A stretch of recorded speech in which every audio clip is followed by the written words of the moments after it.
The Death Cure by James Dashner, Chapter 29. They went to a coffee shop nearby, recommended by Hans and his wife. Thomas had never been in such a place before, at least not that he remembered. Customers lined up at the counter, getting coffee and pastries, then heading for a table or back out the door. He watched as a nervous older woman kept lifting her surgical mask to sip her hot drink. One of those red, shifted guards stood at the door, randomly testing people for the flare with his handheld device every couple of minutes or so. An odd metal apparatus covered his own mouth and nose.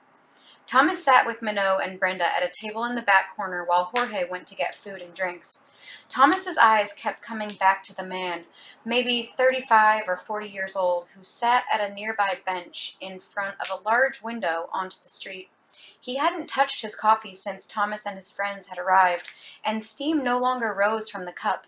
The man just hunched over, elbows on knees, hands loosely clasped, staring at a spot on the other side of the shop.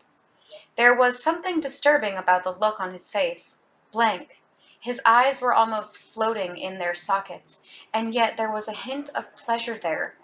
When Thomas pointed it out to Brenda, she whispered that the guy was probably on the bliss and would be jailed if he got caught. It gave Thomas the willies.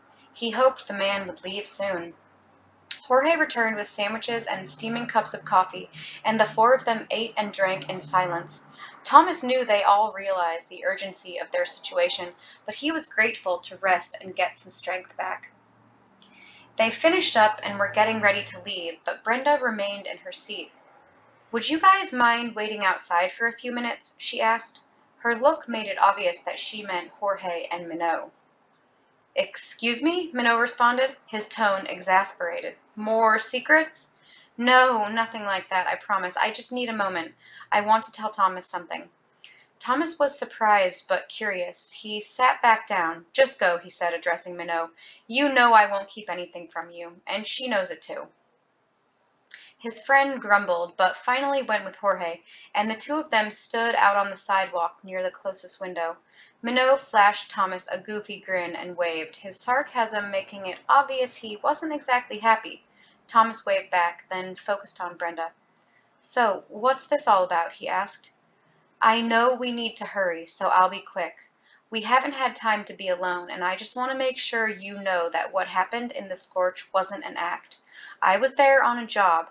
I was there to help things play out, but I did grow close to you, and it did change me.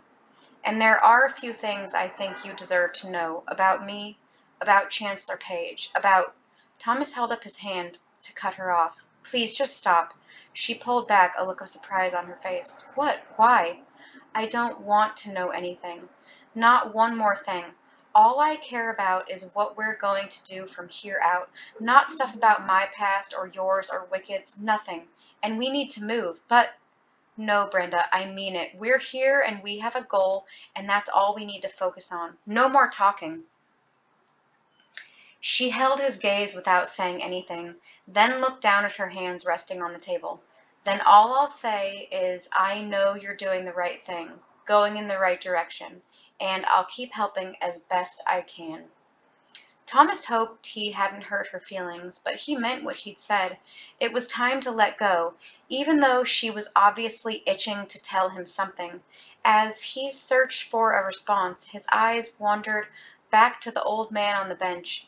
He'd pulled something Thomas couldn't see out of his pocket and was pressing it against the crook of his right elbow.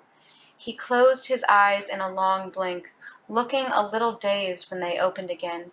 His head slowly drifted backward until it rested on the window. The red-shirted flare tester stepped into the cafe, and Thomas leaned over to get a better look. Redshirt walked toward the bench where the drugged-out man was still resting peacefully. A short woman moved along next to the tester, whispering into his ear and fidgeting nervously. "Thomas?" Brenda asked. He put a finger to his lips, then nodded toward the potential confrontation. She turned in her seat to see what was going on. Redshirt kicked the toe of the guy on the bench, who flinched and looked up. The men started exchanging words, but Thomas couldn't hear what they were saying over the bustle and buzz of the crowded coffee shop. The man who'd been relaxing there suddenly looked scared. Brenda turned back to Thomas. "We need to get out of here now." "Why?" The air seemed to have thickened, and Thomas was curious about what was going to happen. Brenda was already standing. "Just come on." She turned and walked briskly towards the exit, and Thomas finally moved to follow her. He'd just risen from his chair when Red Shirt pulled out the gun and pointed it at the man on the bench, then leaned in to place his testing device on the man's face. But the man swatted it away and rushed forward, tackling the tester. Thomas stared, frozen in shock, as the gun skittered away and disappeared under a counter. The two men crashed into a table and slammed to the floor. Red Shirt started yelling. His voice sounded almost robotic, coming through the protective metal mask covering his mouth and nose. "We've got an infected! Everyone evacuate the building!" The place turned into pandemonium, screams filling the air as everyone fled toward the only exit.